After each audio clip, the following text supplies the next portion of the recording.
Most people think that being more precise is always better, and that getting numbers down to the 5th or the 10th decimal place is the hallmark of good engineering. But that couldn't be further from the truth. Do you really need an accuracy of 5 inches to get a spaceship in there? Today I'm going to show you how to decide when to be precise and when to be good enough, a skill that makes you a faster and more effective engineer and problem solver. I'm Brogan Pratt, and I've spent over a decade as a robotics and design educator, and I've seen that some of the best engineers aren't the ones who are the most precise from the start. They're the ones who know how to use the right level of detail at the right time. Let's get into some practical examples to demonstrate my point. Let's talk about pi. An accurate response of pi is 3.14, but it's not terribly precise. A not accurate but precise version of pi might be something like 3.5499728.4. Lots of precision, but it's not all accurate because that's not what pi is. A accurate and precise version of pi might be something like 3.1415926.535.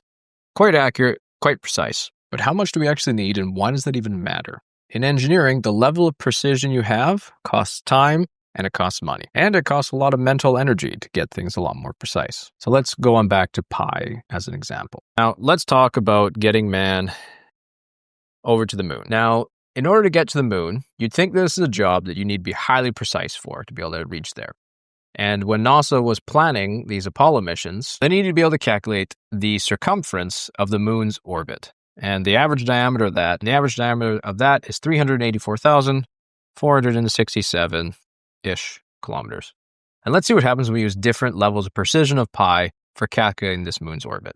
Now, I know that the moon's orbit is more of an ellipse than a circle, but for the purpose of this example, talking about precision versus accuracy, we're going to use a perfect circle as an adjustment here. So using pi to 5 decimal places, the total error in your circumference is your total error is 1 kilometer off. So you may have plus or minus 1K. For a trip that's hundreds of thousands of kilometers, this is pretty darn accurate. Now, let's get a little bit more precise. Let's say we used pi to 8 decimal points. Your total error now is about 5 inches. And that's a huge improvement. But the question is it meaningful? Does it actually matter? Yes, it is far more precise. But if we're talking about something that is 384,467 kilometers in circumference, do you really need an accuracy of 5 inches to get a spaceship in there? Let's get a little more insane, and let's get up to 11 decimal points.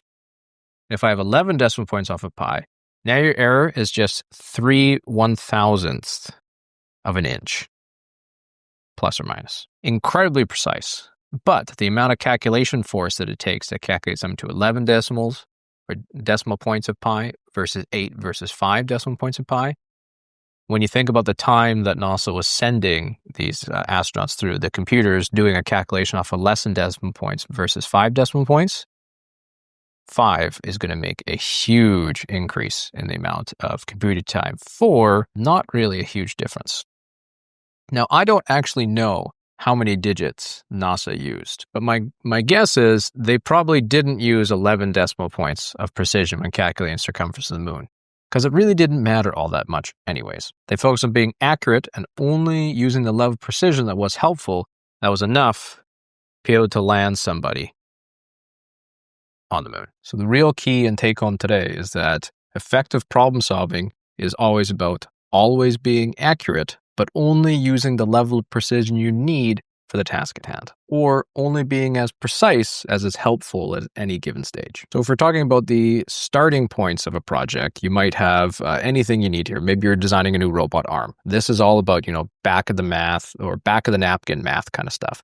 Designing out an arm, how many joints you're going to need, how many degrees of freedom are you going to need. These are really rough sketches, keeping things on paper. It doesn't have to be very precise, but it doesn't even be accurate in that you need your robot to be able to have, let's say, 3 degrees of freedom. And you need your robot arm to be long enough to be able to reach a specific unit or specific part. But at this point, you've already started heading over to CAD, do some computer-aided design, and start figuring out where do bolts need to go, how are you going to be mounting these parts together. You're really starting to paralyze yourself in trying to achieve a high level of precision when you're not even all that accurate yet. And that stops you from being able to iterate over design quickly and change fast. Because being accurate but imprecise is quick. It allows you for that speed and some flexibility. Now, a rough sketch, a cardboard prototype, those are fast. But a fully detailed CAD model is slow.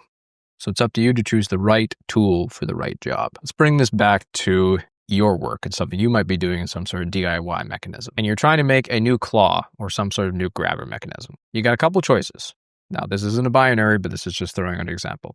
You could start right away by making a quick sketch and then moving right into a 3D printed model. And you spend a lot of time working through this CAD, trying to make your geometries correct.